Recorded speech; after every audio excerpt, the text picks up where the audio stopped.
Hoje, a indústria fabrica os produtos em série e em grande quantidade, o que torna sua produção mais rápida e barata. As máquinas diminuem o tempo gasto no beneficiamento da matéria-prima. Na atividade industrial, as funções elas são divididas entre os trabalhadores e as máquinas. Assim, muitos operários e máquinas trabalham diariamente em tarefas que envolvem apenas uma parte da produção.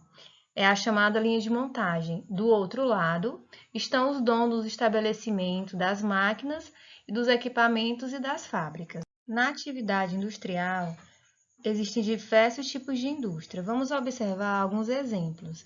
Nós vamos ter a indústria de calçados, a indústria de biscoito, indústria de bebidas, a indústria metalúrgica, que transforma o ferro, o alumínio em novos produtos, a indústria têxtil, que é a indústria de tecidos, e a indústria de informática. Enfim, existem vários tipos de indústrias que nós poderíamos listar aqui, mas essas aqui foram as que eu destaquei para vocês. À medida que novas descobertas científicas ocorrem, a modernização da produção se torna cada vez maior. Com o avanço tecnológico em curso, as indústrias elas têm contratado cada vez menos trabalhadores, que são substituídos em parte por máquinas e robôs. Então, devido todo o avanço tecnológico, as indústrias elas estão cada vez mais introduzindo robôs no processo produtivo. Essas máquinas elas são programadas para executar movimentos rápidos, padronizados e eficazes, aumentando assim a produção final. Porém, as consequências são drásticas para os trabalhadores, pois o uso de robôs agrava o desemprego. O uso dos robôs ele se torna positivo para o dono das empresas, que para eles é muito mais vantajoso ter um robô, né, do que ter empregados, né, ter pessoas trabalhando, porque no caso a produção ocorre de forma mais rápida, a folha salarial, no caso, o salário é reduzido e, consequentemente, eles lucram muito mais.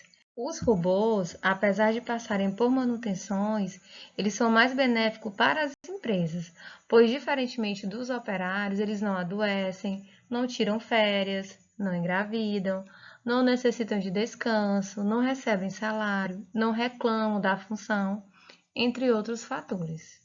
Ao analisar essa imagem, nós observamos o uso de robôs na produção do. Então, nós vamos perceber que quase não tem, né? A gente está vendo aí que quase não tem pessoas trabalhando e vamos ter mais robôs, né, participando de todas as etapas da produção.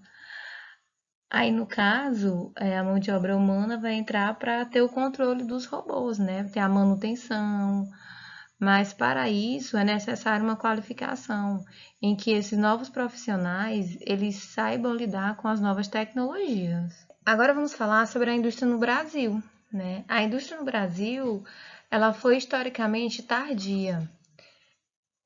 Enquanto que na Europa já se desenvolvia a primeira revolução industrial, o Brasil ainda vivia sob um regime de economia colonial, ou seja, o Brasil ainda dependia de Portugal. Então, devido a isso, essas condições de colônia impossibilitavam o Brasil de se desenvolver economicamente, porque todas as nossas riquezas eram destinadas para a Europa, especialmente Portugal. E aí, a nossa indústria ela só veio ser implantada no século XX, a partir de 1950, ou seja, 200 anos de atraso. As nossas primeiras empresas, as nossas primeiras indústrias, elas se limitavam à produção de alimentos e de tecidos. Os outros produtos, o Brasil ele comprava dos países europeus e dos Estados Unidos. Agora vamos analisar aqui nesse mapa como a atividade industrial ela está sendo desenvolvida no nosso país. Desde o início do processo de industrialização, no Brasil, a concentração industrial ela se deteve sempre na região sul e sudeste, principalmente nas cidades de São Paulo e Rio de Janeiro. Por que essas cidades elas são as mais industrializadas?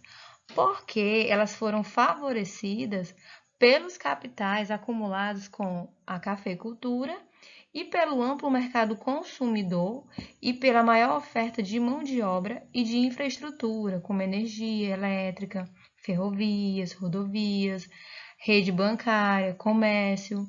Porém, nos últimos anos, muitas indústrias que se localizam na região sul e sudeste estão migrando para outras regiões do Brasil, como por exemplo na região norte, em que foi criada a Zona Franca de Manaus, em que é uma área industrial criada pelo governo brasileiro na região amazônica, com o objetivo de atrair fábricas para uma região pouco povoada no país e promover uma maior integração territorial da região norte. Na região nordeste também várias indústrias se instalaram, especialmente nos estados do Ceará, Bahia e Pernambuco, em que são os estados com a maior concentração e variedade de indústrias. E assim, chegamos ao fim de mais uma aula de geografia. Espero que vocês tenham entendido. Qualquer dúvida, é só mandar uma mensagem. Então, a missão de vocês agora é realizar as páginas 16 e 17 do livro ético. Um grande abraço virtual!